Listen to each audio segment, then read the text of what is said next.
Hello, and welcome to another episode of The Soul of Business with Blaine Bartlett. I am your host, Blaine Bartlett. I've got I think somebody that you are absolutely going to love today, and I'm excited about bringing Josh on the show because they've got a new book out, and I want to make sure that we touch on the book. But more importantly, I want to touch on the work that he and his team are doing in this field that I call leadership development. And they've got an approach that is very simpatico, quote unquote, with a lot of the work that I do. And it certainly does for me give kind of granular traction to this whole notion of the soul of business. So my guest today, Josh Saterman, who's the founding, he's the founder and the managing partner of the Saterman Connect group. So, Josh, I want to just welcome you to the show, and I look forward to our conversation. Very excited to be here, Blaine, and thank you for having us on. Absolutely. When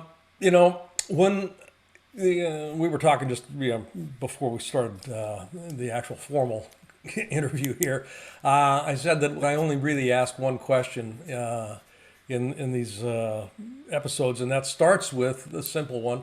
When you hear the soul of business, what does that evoke for you? Kind of what does it bring up? And then we'll just kind of see where we end up moving from there. So, ball's in your court. Soul of business, what does it mean for you? Thank you. I've given it a lot of thought actually, because one of the reasons why we founded Saterman Connect and why we're doing the work we're doing is because it's about people. And I think back to the journey that I had as a leader and how many times people were there for me, not just as a mentor, but also as a sponsor, an advocate, an ambassador, lifting me up, providing meaningful feedback, talking to me about the tools to do a better job of engaging the people that I interacted with, right? And so to me, the soul of a business is about paying it forward, being respectful, thinking about the people that are in your workforce and workplace and marketplace. Quite frankly, I always say first and foremost as humans, and trying to bring humanity back into the way that we do business, because relationships are core to how we do business. So the soul of a business, the soul of our business is built around culture and being growth mindset, learning every day, and being open to the possibility of connection and relationships. I knew I was going to love this interview. um, my bias on all of this is predicated on one very simple notion, and that's how you define an organization. An organization, from my perspective, is simply, and I mean very simply, a collection of people that are in relationship. Period. The end. Full stop. And to the degree that the relationships are working well, the organization's got a pretty good shot at being successful. But not a lot of leaders will pay attention to the quality of the relationships that they have in their organizations in any meaningful way. Usually, as a coach, as a consultant, I'd be contacted if my client has got a relationship that's gone off the rails and they need somebody to, a neutral third party to come in and fix it.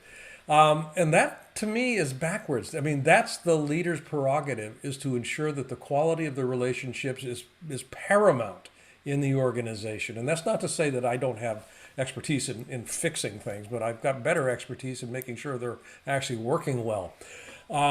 So, that long, preface there. The book that you got, Arrive, Drive, and Thrive, I was particularly struck by the last word in that title, thrive, which is fundamentally different than what most organizations organize around, which is surviving. So, can you talk a little bit about how you and your co-authors actually, number one, came up with the idea for the book, and number two, what your intention in writing the book was? And folks, you need to pick this book up. It really is pretty seminal. I think you're going to be very pleased with what they've put together in this book. Arrive, Drive, and Thrive. So, how did it come to be? Great question. Big question. I'm glad we have ample time today together. The section called Thrive is also called Elevating Your Impact. It's the subtitle to that in terms of the section within the book. And the reason why we said Elevating Your Impact is when we thought back, both Gerald, Denny, and myself, to when we truly had impactful business driving, healthy engagement, fulfillment in the workplace. It was really where impact was fun, felt, and we were working together as a team, that the organization was thriving. So it wasn't Mhm. about the individual, it was about how the individual fit into the bigger puzzle piece of the organization. And when you look at, whether it's ENPS scores or whether you look at metrics around, we're big into Gallup, Clifton Strengths. So Yep. engaged organizations, right, that leverage a strength-based leadership model. You really start to see in the organization that it's not about surviving and just getting to the benchmark. It's about thriving, which is about innovation, creative spirit, diverse thinking, belonging, really a higher calling to where an organization can serve as, in all fairness, a really big milestone for somebody's life or somebody's career. So thriving is so much more powerful than just simply surviving. That notion of a workplace that has as its core function being a place where thriving can exist. And I Yeah. love the way that you put that. It's kind of like I work for an organization that was a milestone in my life. Mhm. That I mean, and I've had that experience, in organizations, and I've had clients that have had that experience with their organizations. And I know you worked at Macy's for a number of years, and you were VP at Yes. Macy's. You headed up their diversity and inclusion not program, but just that whole area. And that's, I mean, Macy's, 15,000 people. I mean, just a huge number of folks. Or more, 15, no, what, In, 5,000? in, in, in total about 95,000 when I was there. I don't 95,000. know. I knew I that don't know was where they missing are a number. today, but yeah. Yeah. But and I mentioned Macy's because that's one of the shopping experiences that I actually enjoy, and I hate shopping. Just be right up front. Macy's and Nordstrom's both. I actually enjoy them. When I'm actually in a place to do it. But the idea of an organization that is built to thrive, and not just the organization itself thriving, but the people in it, they have to thrive if the organization is going to thrive. How does what you approach in the book address making that happen? Great question. So for me, just to sort of back up for a minute, in terms of how we got to this book and why this book supports organizations, both, quite frankly, creating strong leaders and then creating strong environments for leadership, is I was on the business side for many years. I was a merchant. I ran parts of creative for private brand. And then I was fortunate enough to work with the chief diversity officer and support culture and engagement towards the end of my journey with Macy's. And throughout the entire journey, what was always clear is in order for me to make my numbers or create impact, it was all about working with teams, all about influencing, all about building relationships. And I used to always affectionately say that collaboration is not the same thing as negotiation or compromise. Collaboration starts at the very beginning when you rally around an idea together, and then each one of you carves out roles and responsibilities to take that goal or objective and bring it to fruition. The book is designed to support that. It's designed to lead those efforts through looking at how you empower your team. How do you delegate? Right? So for those emerging, aspiring, and growing leaders, and quite frankly, for many of the existing leaders that are out there, we see oftentimes, and again, I'm an executive coach. I know you as well, Blaine, so you'll understand sort of where I come from is many leaders are still telling and teaching. Mhm. And we find that the most impactful way to lift people up is through coaching, through that self-actualization, that they have the answers. How do you navigate and provide the time and space to create that presence, mindfulness, and awareness to make good decisions or to think through a scenario? That's what this Yeah. book allows the reader, the author, I mean, excuse me, the reader and the leaders who are deploying this book to utilize. Beautiful. A definition, and my listeners have heard me say this, yeah, ad nauseum, but the way I define leadership is it's the activity of co-creating coordinated movement. And I mean, that's as simple as I can make it. Co-creation, coordinated movement, co-creation, yeah, ownership transfer. How does my idea now become yours? Commitment rolls into that in some very interesting ways. But the coordinated movement, that's the one that I've always had people go, well, wait a minute, because they think it's about negotiation or compromise.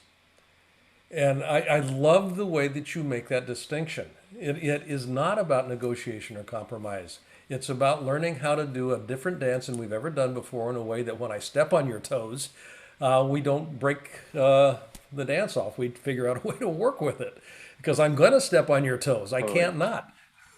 totally. But I also, I think when I get very, and I start to say my hands go, when my hands get going, it means I'm getting real passionate, right?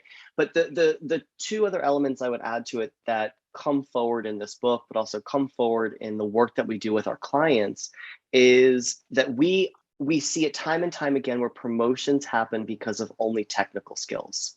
And there's nothing I'll say wrong with that. It's just limiting. It's how is the company going to also reinforce the critical skills that leaders need to make great decisions, to support folks who are in the organization, colleagues grow and develop, empower, right? And so, and oftentimes organizations call them soft skills.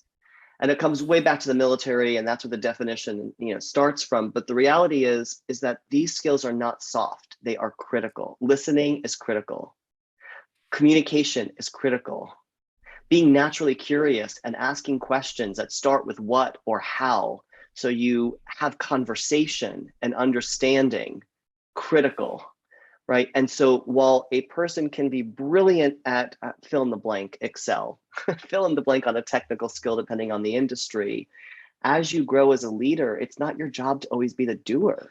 Sometimes it's Yeah. your job to inspire the doer.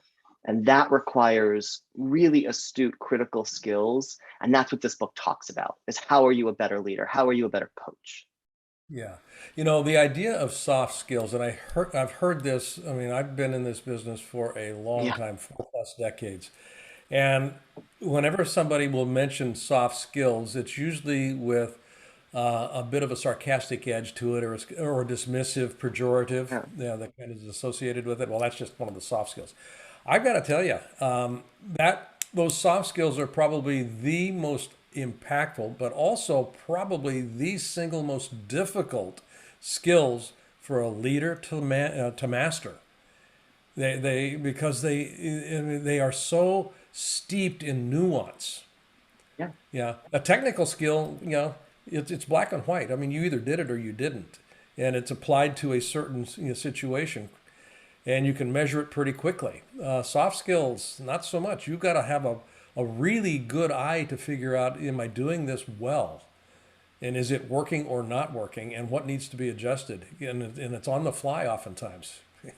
Well, and that's why, sorry, I'm so sorry to interrupt. I'm Yeah, no. excited about what you're saying because you're building into exactly where the book is headed, which is technical skills are taught over time. They start within the grade schools and they go through the colleges and certification programs, and then in the actual job function, whether you start off at executive development level or fill in the blank, right? And what we find is that oftentimes organizations then begin to invest at the executive coaching level when somebody is a senior leader.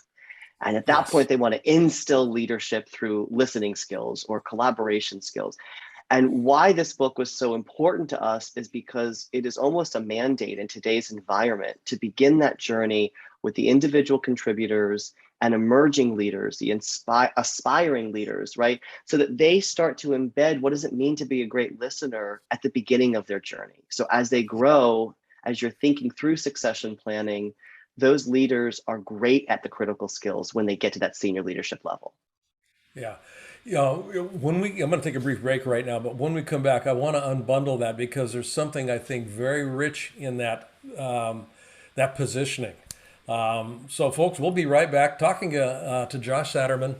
about their new book, Arrive, Drive, and Thrive. And I want to make sure we get yeah, not just appropriate, but significant attribution to your co-authors in this as well. Nettie, Nettie Netzberger? Nettie Nitzberg. Yeah. Nitzberg and Gerald Hutchinson. Yes. And Josh was tapped to be the spokesperson for the three of them right now. All three of them are significant contributors, and I want to make sure that contribution gets noted here before we take the break. Absolutely. Okay. Thank you. And we will be back in just a moment, folks.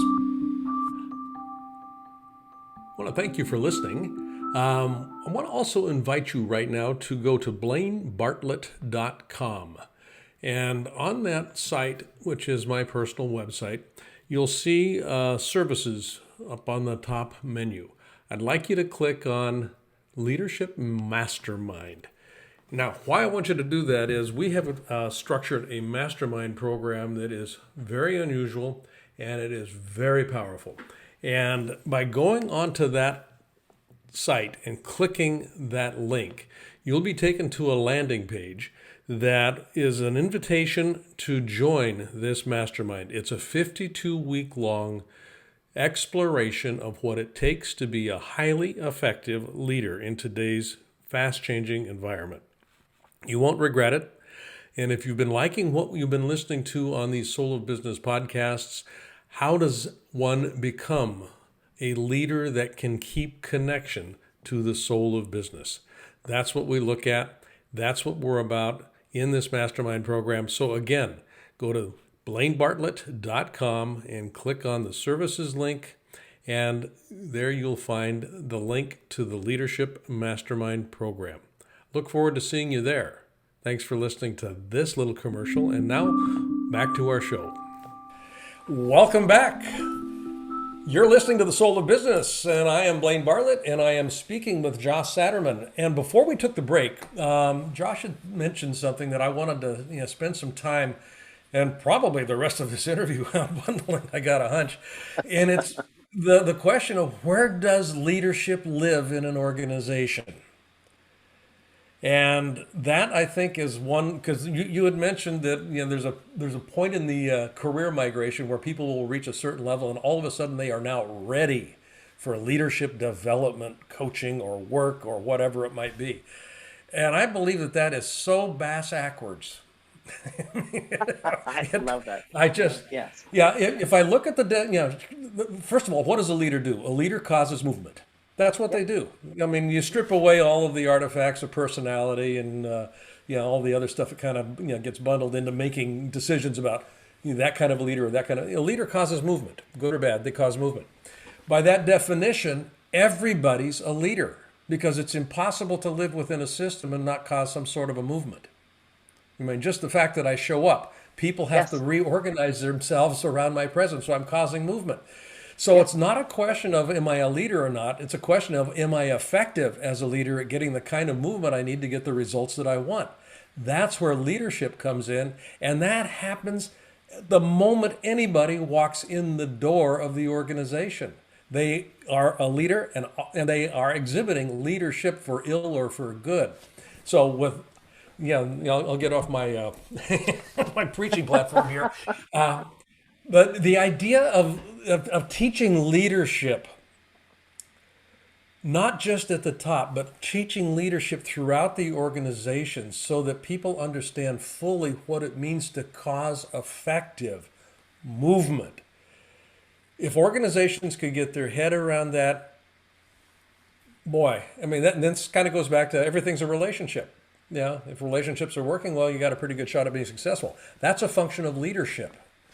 So, just your thoughts on that, and how does the book address that? Because, the typical consulting focus is on that top tier in an organization, and I got a hunch that's not where you're directing this. No, it's not. Well, we certainly hope a fair amount of senior executives do read this book and deploy it with their organization.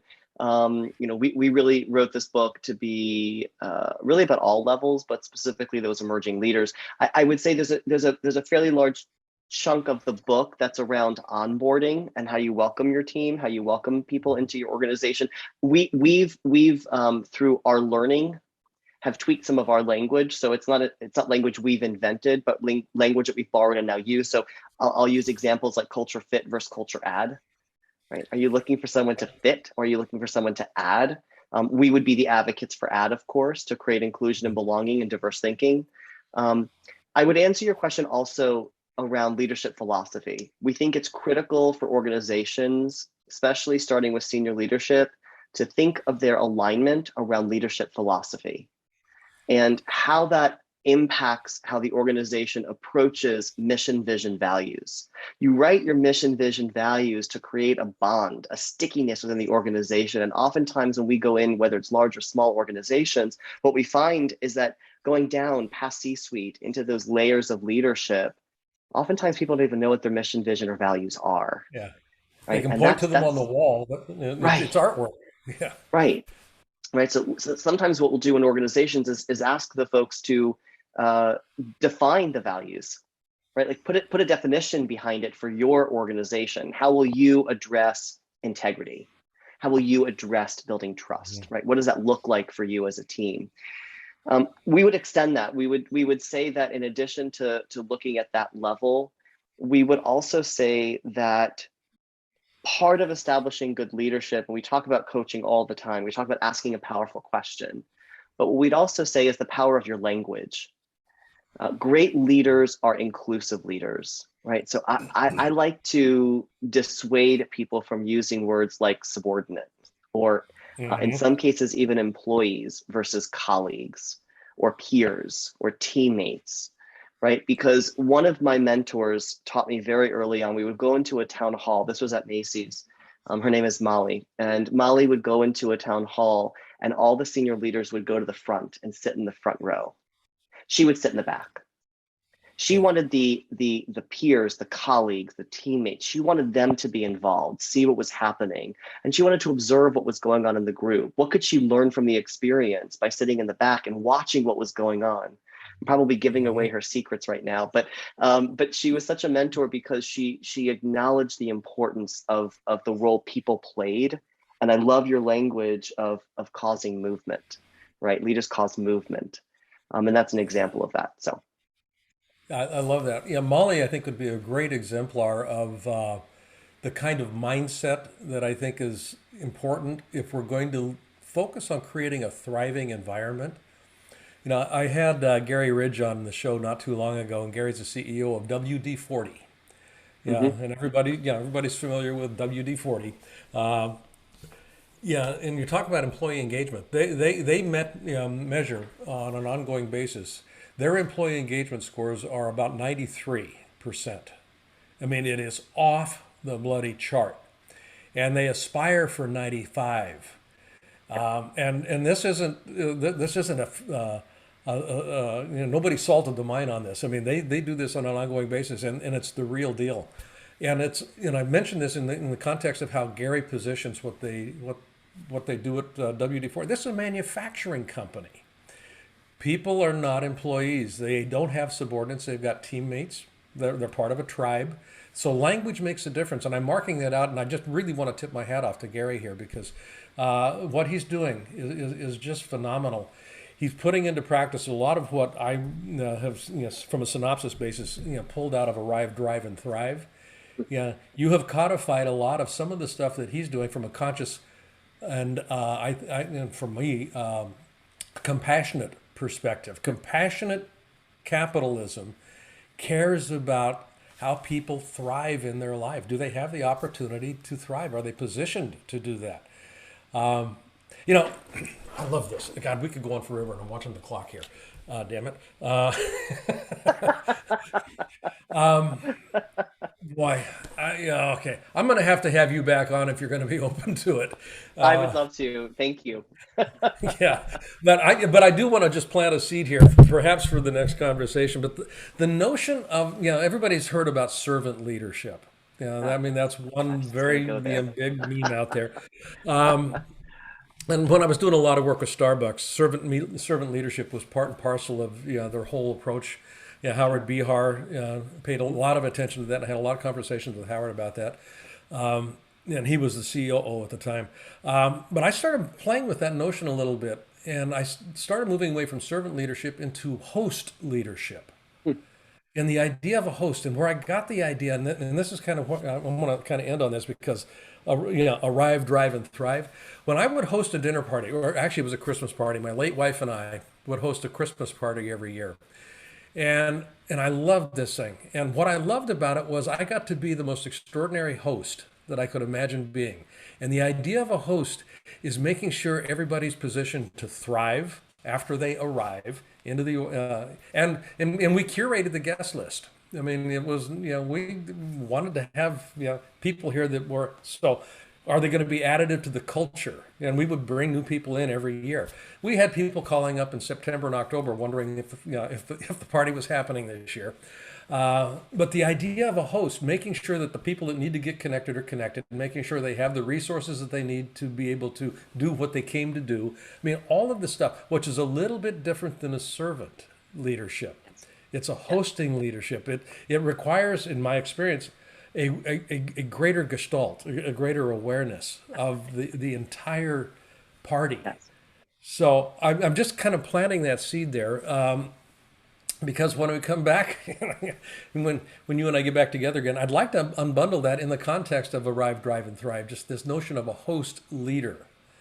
And before I close off here, just top level thoughts. I mean, I know that this is kind of an unexpected little twist, but what do you think No, about that notion? I think it really ties back to some of our, we have a trademark program called Beyond Boarding, and it's Uh-huh. around pre-boarding, onboarding, or in-boarding if you're moving within the organization, or post-boarding. And I think it ties back to this host idea that you're welcoming people into your organization. In fact, actually, one of the programs we've been running, especially during the pandemic, is something called Get Connected, which is a 60-minute quick Zoom around truly getting to know your colleagues, right? Whether they are across an ocean or whether they're, quite frankly, in your backyard but can't get to a physical office, right? And so this idea of connection, this idea of culture add, this idea of hosting, right? That the organization, you're welcoming people in to do the work, right? That I love where you took this. I love where you took this. So when we get back, one of the parts and pieces that we also share with senior leadership is Lencioni's model on first team.